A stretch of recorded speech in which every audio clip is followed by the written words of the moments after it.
Okay. So I was talking to the husband, and while we were talking, I was like, we said something, and I was like, man, that would be an awesome title for a book. I need to write this down somewhere. And I looked to my left, and right there was a notebook, and I picked it up. I was like, awesome, now all I need is something to write with. And right next to it was something to write with. And I was like, this is perfect. Wrote it down, and I was like, husband, wife, I'm a writer. You know what they say? A writer always has something nearby to write with.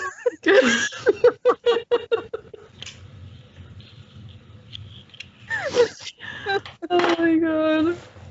I was like, that's how you know. If ever you're wondering, like, how do I know if I am something, right? Whatever your telltale sign is that you are something, that's how you know.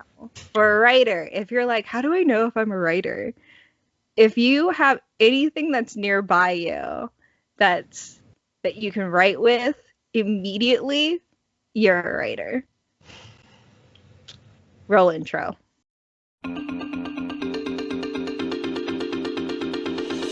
I'm Rebecca. And I'm Deanna.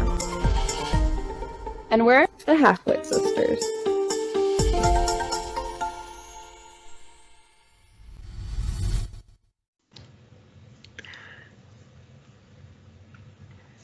Welcome back.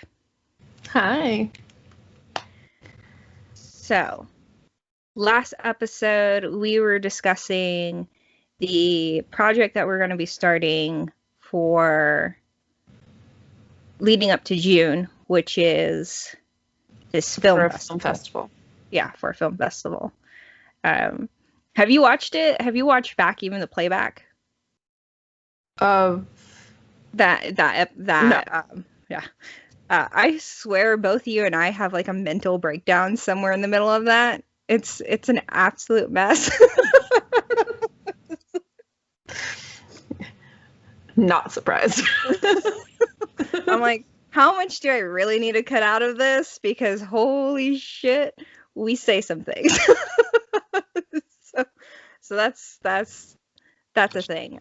But essentially we're doing we're taking part in a film festival. We were talking about a grant that you had done a film little for.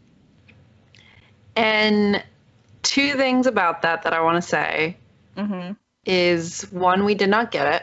Mm-hmm. And two, on the part of like us not getting it, I did go back and look through some of the people that did get it because they announced who got it. And they're people who were very active on social media across all their platforms. Yeah. Which Hold on. About. Can you give me a second? Yeah.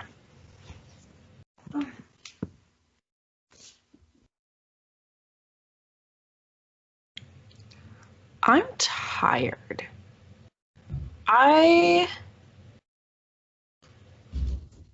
just tired. It was perfectly fine until we, 10 minutes before Becca called me, and then... Damn.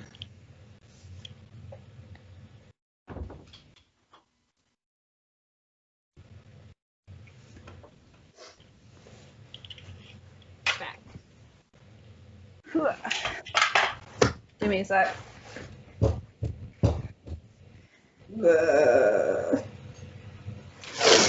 Okay. I had to help the wife bring some stuff in. That's fine. You're just frozen on my screen. Yeah, I can see that I'm just frozen. Anyways, you were saying about the group?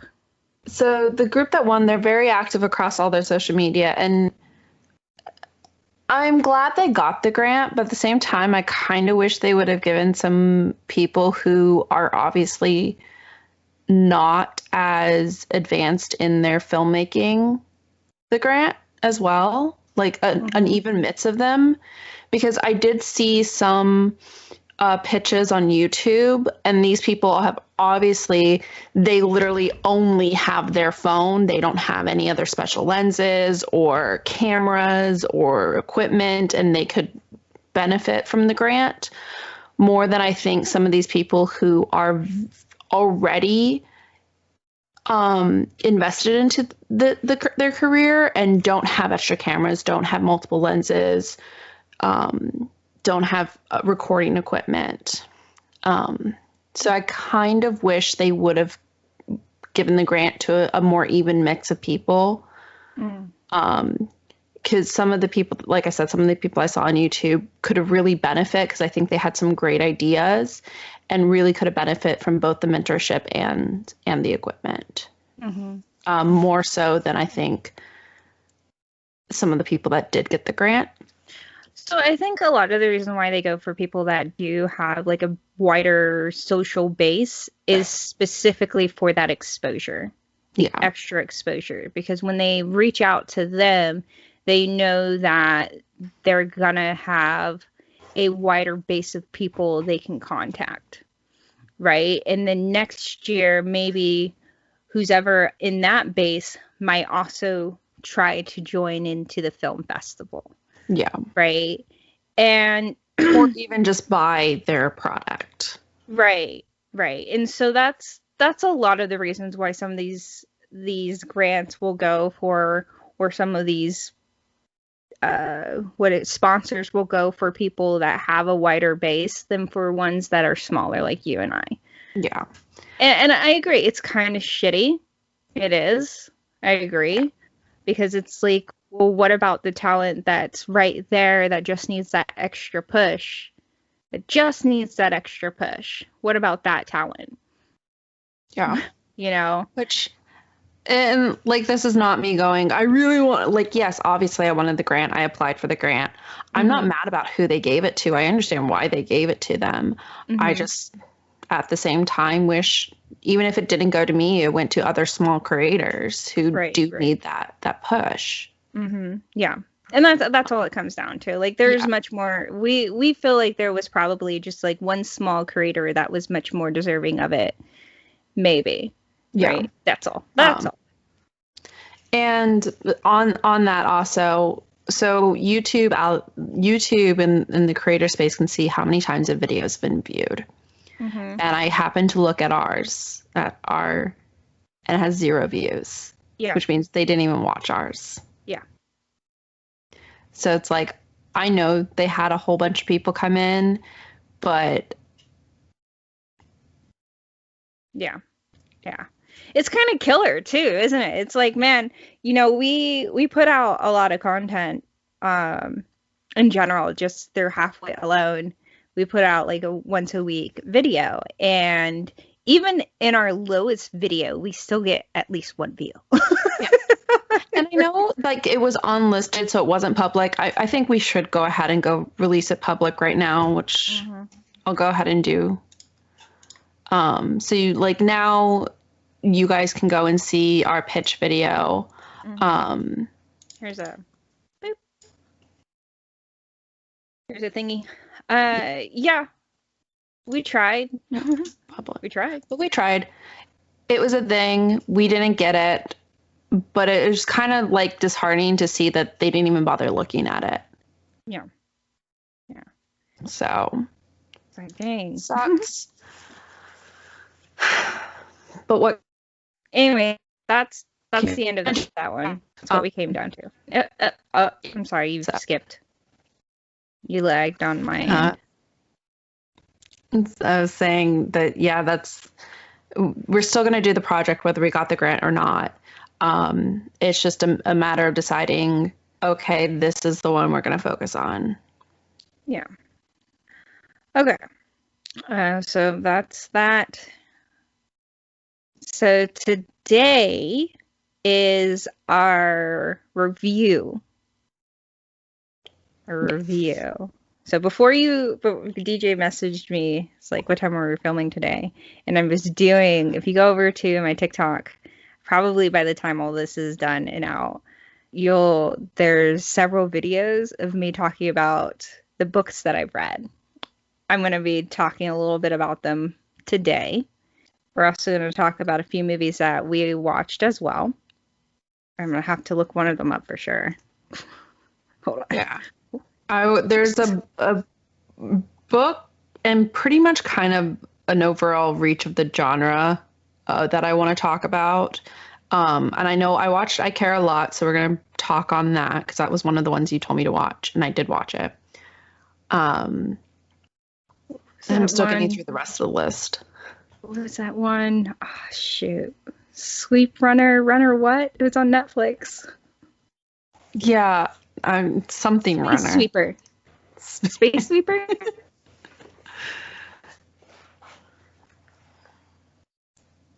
Space Sweeper? Yes, Space Sweeper. That's what it is. Okay, I got it. I figured it out. We're good. All right. We're good. We'll do it. Okay. So let's start with I Care a Lot. Okay. We're also going to do it this way. Last time we were like, well, if we both haven't watched it, then we can't give it a full. We're not going to do that. Whether or not each of us have watched it or not, because there's going to be multiple times coming in the future where we both haven't watched something, we're still going to be like, it gets a full wit or it doesn't get a full wit. It's our scoring system. That is our scoring system. So we're going to, if we think it deserves a full wit, we're going to give it a full wit. So let's make sure that's happened. I also think we should give our little review show its own name too, because I think that would be fun for it to have. I was thinking of calling it the Review Bomb because we review so many things and it's like this big bomb that goes off. But as I was going through, I found like there's a couple other places that there's like one channel that's actually called the Review Bomb. So I don't know. We'll have to like brainstorm a better thing on that. Okay. But if you guys are looking, present something. Yeah, we'll eventually have a name. But for now, I already have a believe. If I don't by the time this goes up, I'll already have something, a review. Title. Words. No, a review. Strictly review. Playlist.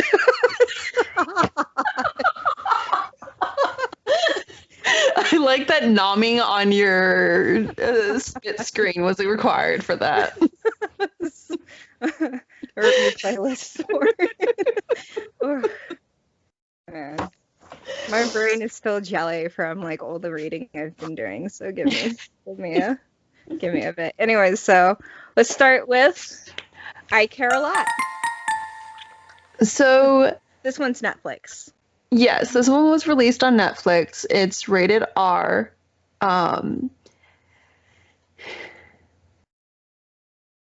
Let's first talk what it's about. It is about a lady, I forgot her name, but it's about a lady who pretty much runs a guardianship for old people. She essentially goes and gets guardianship over, like emergency guardianship over old people who are unable to take care of themselves and puts them in nursing homes. Then she sells their stuff and takes part of the sale to run her business and, keep her lifestyle. She eventually comes across one that they call a cherry, which is a prime target. And when she does this, turns out her prime target is linked to something like a mafia boss or like they allude to like part of a mafia boss. And he tells her, yo, kind of funny, release this lady or you get fucked up. And she's like, nah. So it's like this struggle over this little old lady who the mafia boss wants the old lady back, and she's like, nah, you're not getting this old lady back. So that's what it comes down to. Yeah. That's what she's like about. Well, she goes 10 million and you can have her back. Right. And I liked it, but I also, the ending, I was just like, come on. Well, no, the very ending, I was like, yes. But the end, So The let's part before that. let's okay. So now let's get into our feelings of the whole thing. So here's the spoiler part. Spoiler. So it gets down to the old lady is the mom of the mafia dude, and essentially what is the name of the old one? What is the name of the lady? The guardian. Whatever. So the mom is Jennifer something, and the shady business lady is named. Oh my God, what is her name? Whatever. We're not even going to stick to names. You can go watch it on Netflix. So shady business lady is like, if you want your mom back to the mafia dude, you need to give me 10 million. Right? I think you need to give me 10 million. The dude's like, nah, that's not happening. And so he tries to kill her. Yeah, so he tries to kill her, tries to get his mom out of the nursing home, and she makes sure once her girlfriend gets beaten up that that it gets even harder to get his mom out by putting her in an insane asylum, essentially an insane asylum. Yep. So it gets down all the way to the point where she does this dude dirty towards the end, where the both of them, her and her lover, eventually kidnap the dude, get him out, like drug him. Who's played by Peter Dinklage, by the way. Yes, played by the mafia dude is Peter Dinklage. So it's like this little dude coming out and eating like donuts and is like, "You made me angry." I don't like being angry. I just don't want. I love my mother. I love my mother very much. It's like while he's eating this donut, right? And so he gets dropped off in the wood, and then like when he wakes up in the hospital, there's the shady business lady, and she's like, "I own you because you're a John Doe," because he made it very, very clear that he was not in the system anymore. Like he had killed, he had faked his own death, so there was no records of him anywhere, and so as a John Doe, he had to go into the system and was given temporary guardianship. And who is a guardian for the system? She is. So it was like that play up was such a beautiful build, all the way to that where he's like, "I want to do business with you." Right. And that was, I enjoyed that part. I enjoyed that build up all the way to there. Like the movie made it known, like none of these people are good people. Yeah. None of them are good people. Which, I let you like that. I like story-wise was great, but like I also hated it because I wanted her to get her comeuppance. And in the end, she came out on top. And it made me so mad. But that's kind of why I liked it, because I know so many people wanted her to get her comeuppance, and the fact that she just didn't, right? She, from every step of the way, from the way that her character was designed to every step of her character design to the way that she designed her business is perfection, right? And the fact that she knew the system, knew it better even than him, even than the guy that was going after her, was beautiful. Like she took everybody apart piece by piece. Even when she was getting her ass handed to her, she still took people apart piece by piece. The one part of the show that I probably didn't enjoy was the lawyer that they brought in. That was a weak lawyer. Like, right, like that there was no way he was gonna win. Like he was such a weak. That was such a weak character going up against her. Like there was no threat there. I felt no threat for her whatsoever.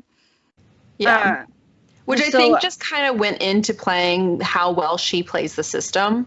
Mm-hmm. So I liked it in that, he was never going to win because it gave more indication that she knew what she was doing and how to do everything. Right. She's like, this guy's not even her lawyer.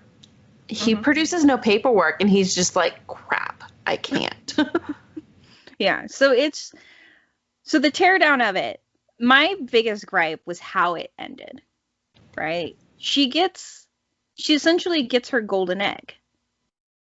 She gets her golden egg, and then at the very end, because everybody felt like she needed to have her comeuppance, the guy at the very beginning of the show that was like, give me my mom back, shows up at the end and then shoots her. Yeah. And that's it.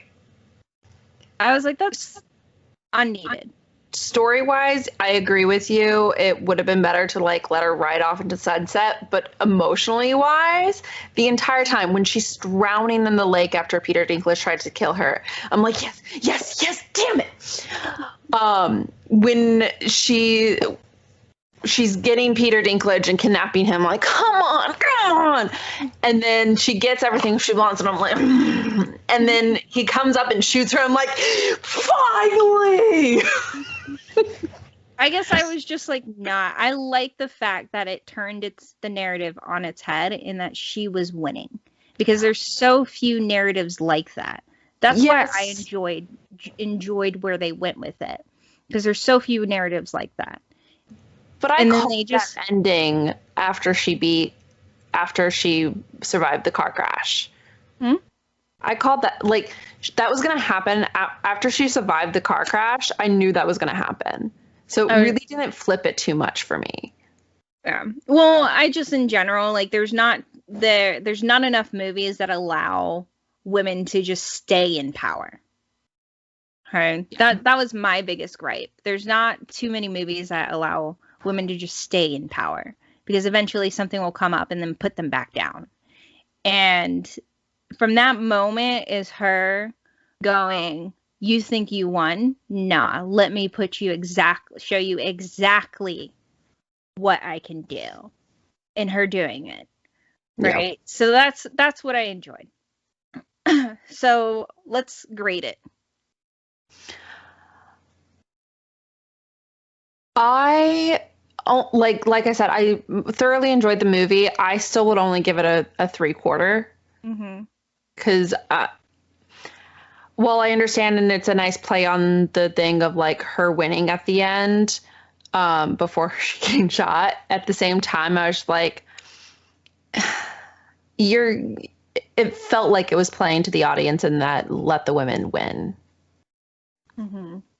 I'm giving it 3/4 as well, because I just didn't like the ending. I really just hated that they were like, well, we can't actually let her win.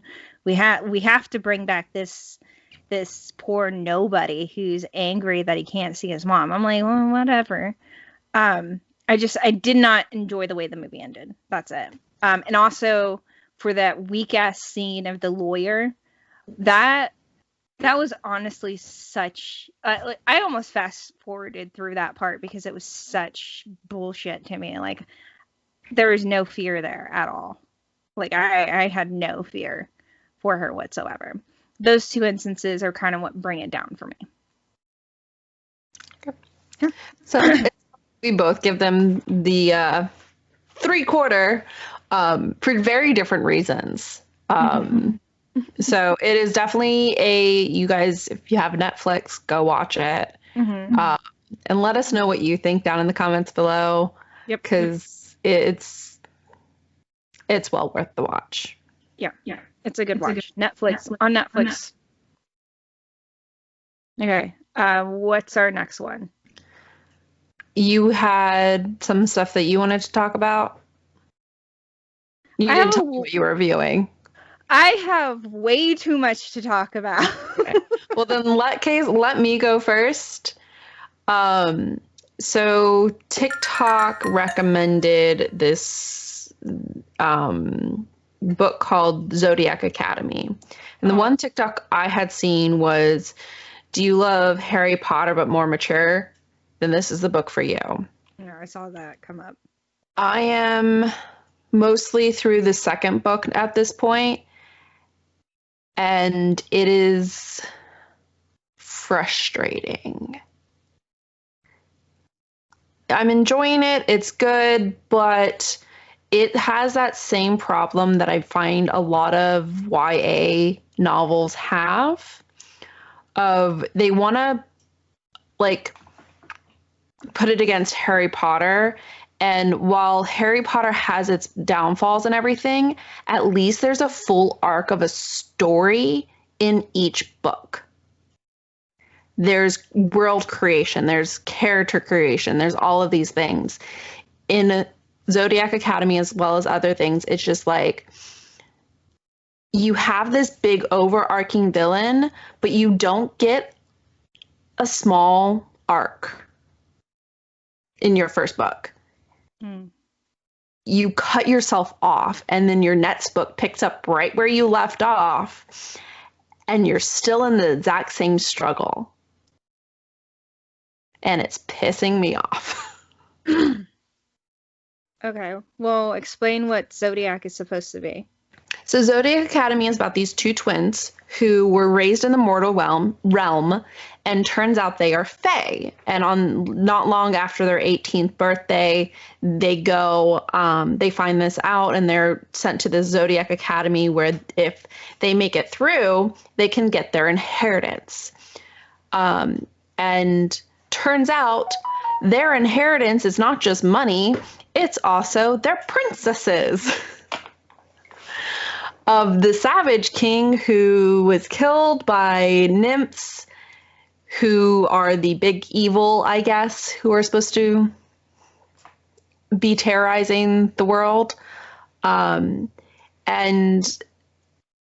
not only are they the long-lost princesses, they also have command over all 4 elements, as opposed to what is more rare is 2 elements, though a lot of the students at this school have 2 elements.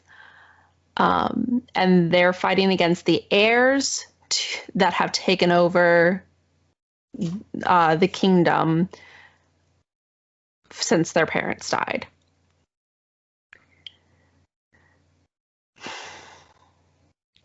That it?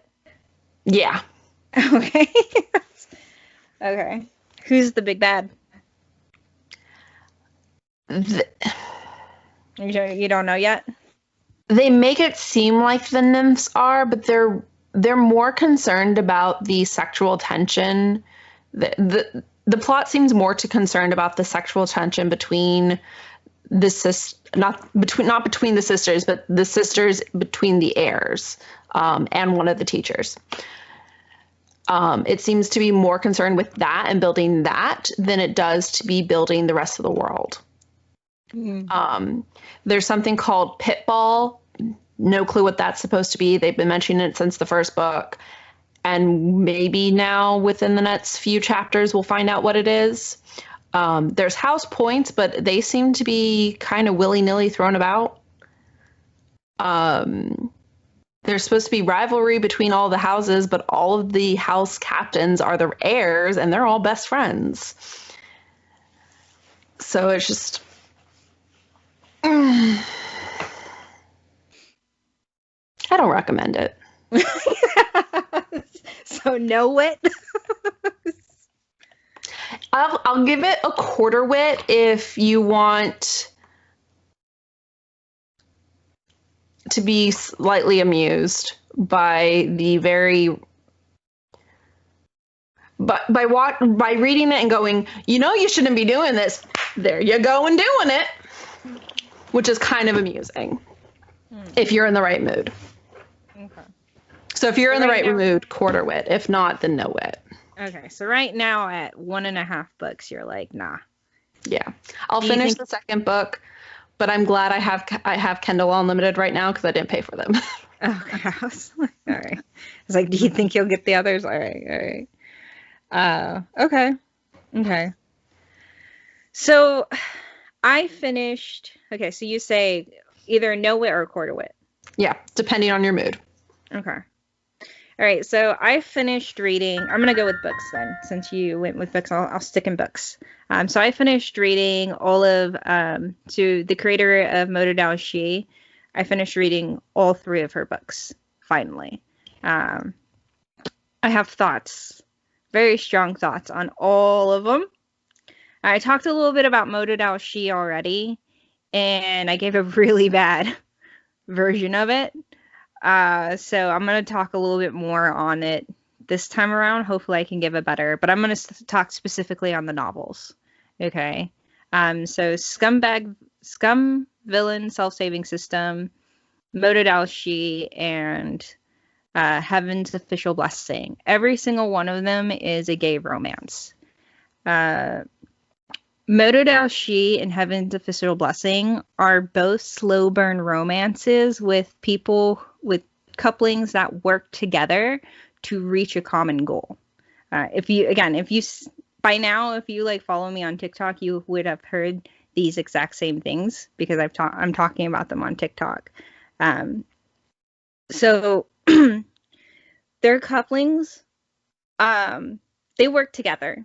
They're, again, slow burn romances, work together. They take time to get to know each other. They question themselves in like how they love the other person, right? So Wei Wuxian wonders about how he loves Long Guanji. Silian wonders about how he loves and trusts Hua Chan, those sorts of things. So it's nicer in a slow burn. On the flip side of that, Scum Self-Saving System is like the complete opposite and has all of the problems that I find in a lot of like yaois boy love romances, which is a little rapey.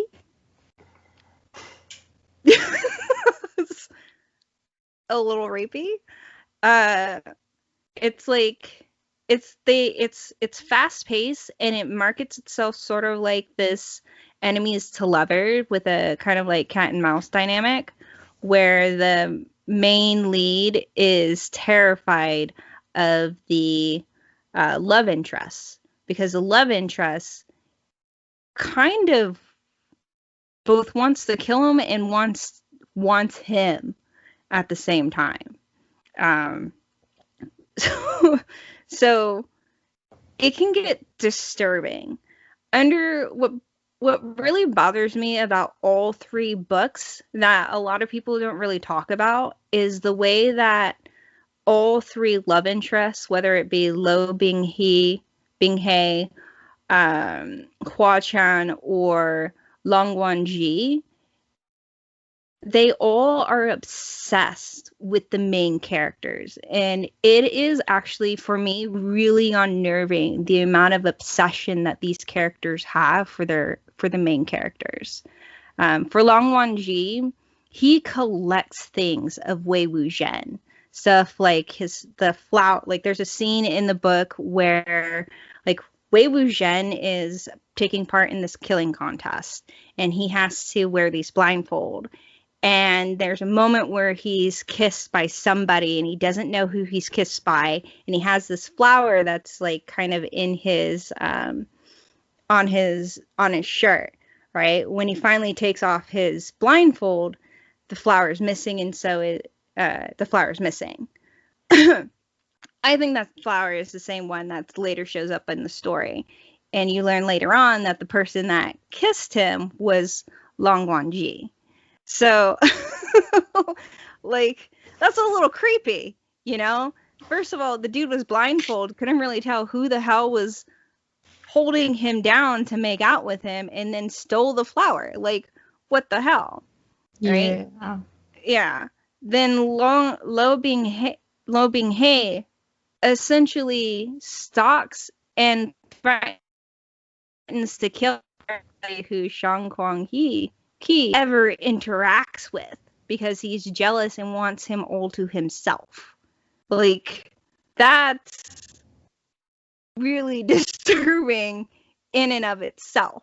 And there's like this one mechanic in the story where he's called like a heavenly demon, and if you drink their blood, they're able to control you. So he forces the dude to drink his blood so that he can track him and sometimes control him.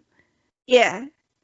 Hua Chan seems like the less creepy of the two because he his whole thing is devotion. Silion is a god, The whole thing about heaven's official blessing is you essentially are like demon slayers or scholars, and you will study and cultivate your abilities until you essentially ascend to the next plane and you become a god. And that's what happens with Cillian.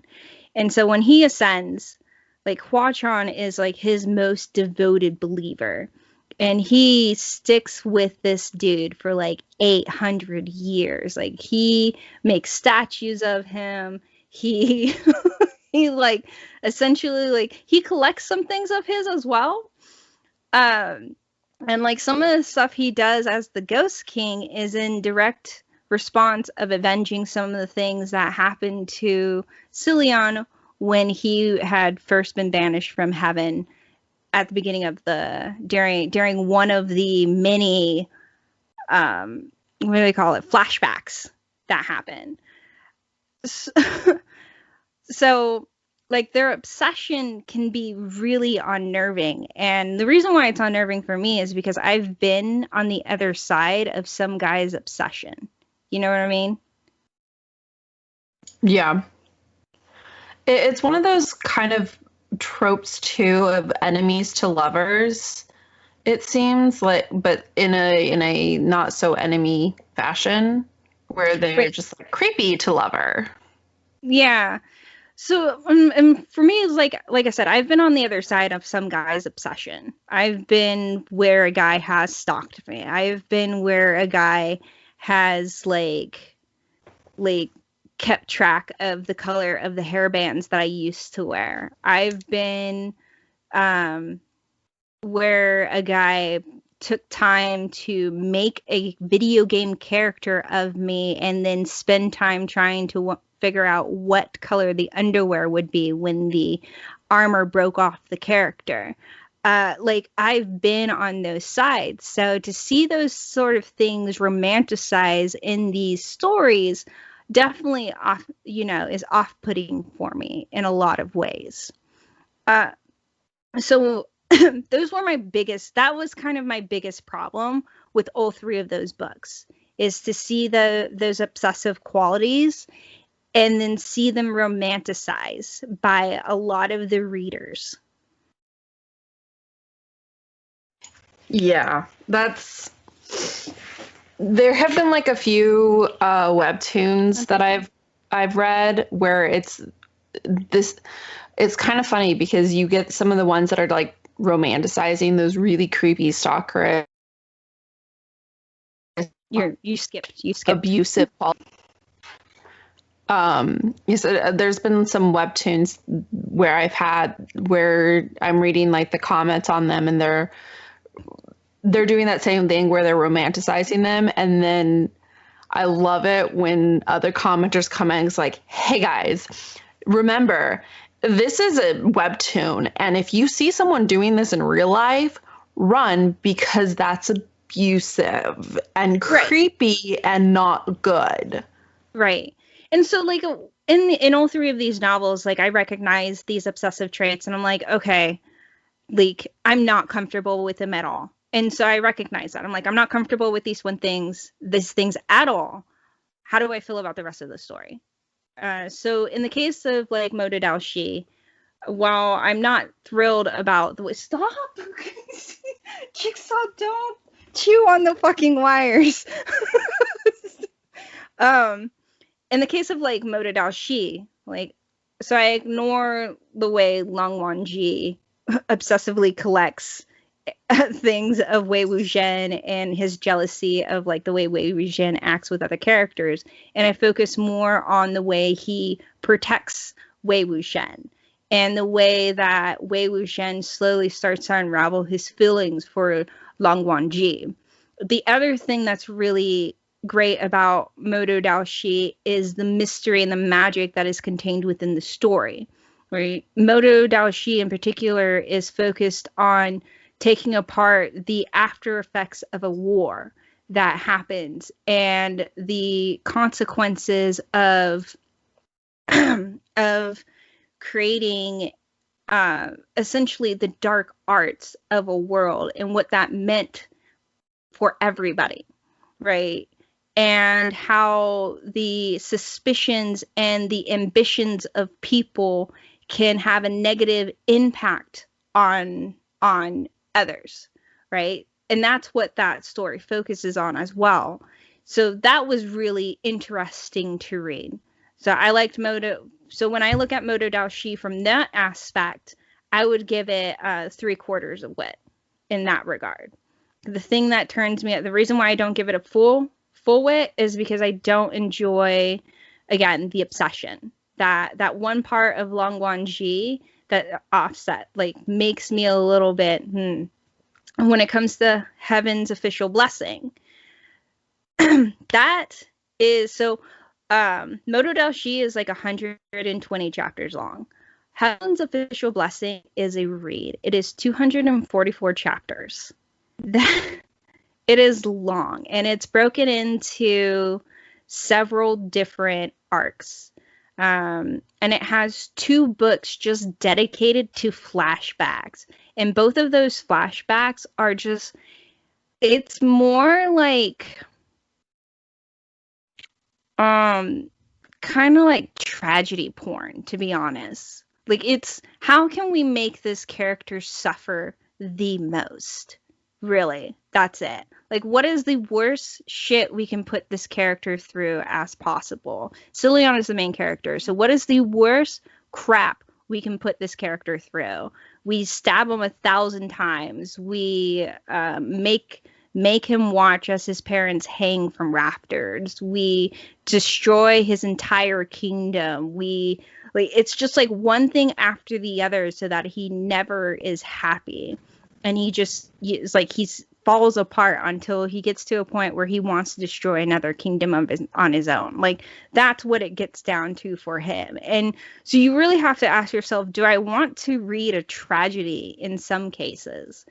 Then there are arcs where like the characters are more interesting than the main characters. Like the tragedy of those characters are more interesting. Like the Windmaster, the Water Master, and this one character called Blackwater. When you realize that what the Water Master did in order to get the Windmaster into heaven was to sacrifice what essentially is the fate of this Blackwater character, it's fascinating and way more interesting than anything that Cillian is going through right now. Like, you just want to pick that whole thing apart. And that right there could be an entire story that stands on its own without ever needing Cillian or Huachan to be involved, which is kind of sad because they're supposed to be the main focus. On top of that is that slow burn of the Cillian and Huachan's romance. My biggest problem with it, though, is Cillian is 800 years old. He's been celibate for 800 years. And yet he doesn't know how to give CPR? What? There's like a scene in there where he's like, I don't know how to give CPR. I'm like, you're 800 years old. Why wouldn't you know how to give CPR? There's like instances where they make him extremely innocent, which I feel like for no reason other than to give a funny, like, allow Huachan to tease him in a funny way, or just for hilarity, just for something for hilarity. And that doesn't set well for me because I'm like, he's been around for 800 years. We just read 2 full books of him in nothing but tragedy. There is no way that this guy hasn't come across this stuff before. It feels like he really, really would have at least dabbled in looking at how to save a person. So yeah, especially because we know throughout the story that he constantly gets into trouble anyways. Like, sometimes he doesn't even go looking for it. It comes directly to him because he has insanely bad luck. So there's really no regard. Like, some of the things that happen and some of the reasons that they give for, like, the reasons why he doesn't do some of the stuff, because he's celibate or because he abstains, is kind of, I don't feel like a good reason. like not knowing how to give a mouth to mouth, like resuscitate CPR, like that's garbage. On the flip side of that, though, his slow reveal of him coming to terms with his emotions for Hua Chan, I enjoyed. I did not enjoy seeing Hua Chan's, again, obsession. It's right out front.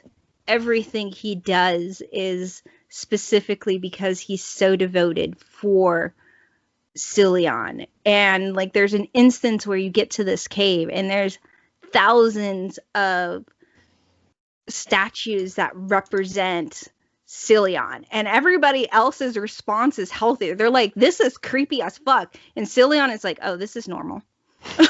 This is normal and it's cute, I like it. No. Overall though, the story is again surrounded in mystery, it's magic, and it's interesting in that regard.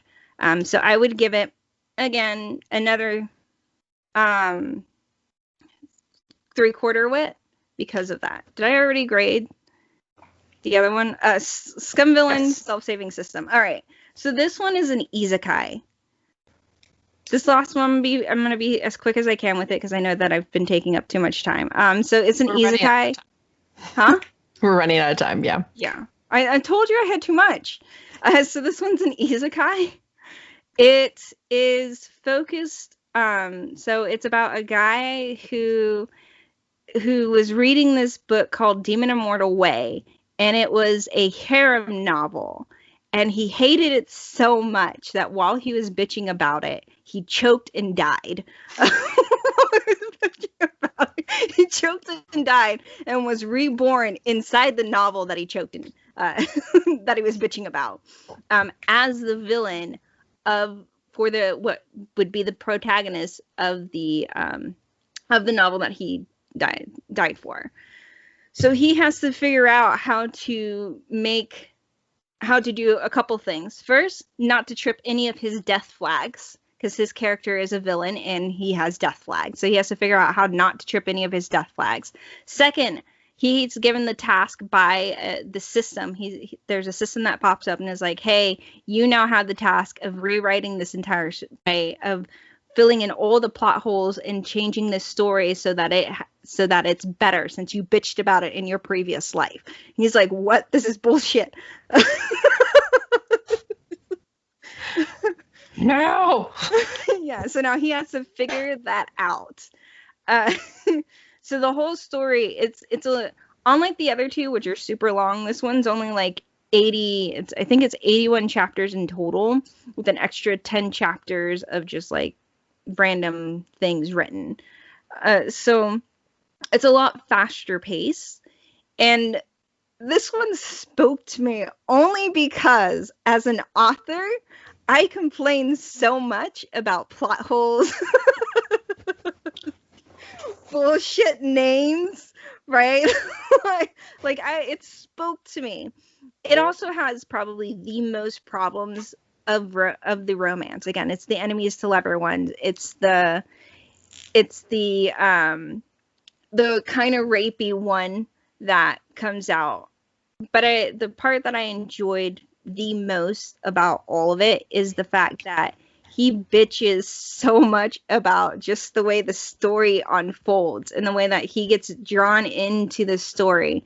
And he essentially has to replace because the original novel, The Demon Immortal Way, was a harem. He ends up having to take the place of all the women for it. And he's like, why am I having to take the place of all the women? Where are the women that are supposed to be doing this with the protagonist of this? Why am I having to do this? This is bullshit. And it was like towards the end, because of all the meddling that he has done, it becomes a gay novel.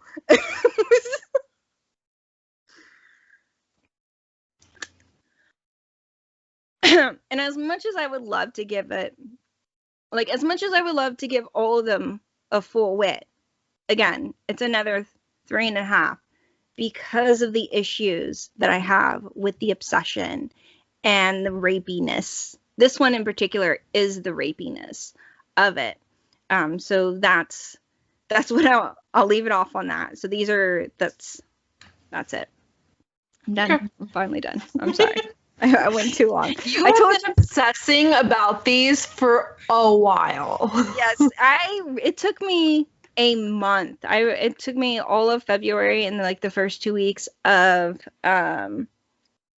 March to like finish them all. And I still am not over them because there's just so much that I want to talk about, and I have nobody else to talk about, which is why I'm just complaining about them on TikTok. I'm gonna hear it later when we're playing games. Don't deny it. I'm gonna try not to, but if you want to read them, I'm gonna put down in the comments, down in our description, because one of the places that I read it from is kind of a Google Doc, so I don't know if people are really comfortable with that.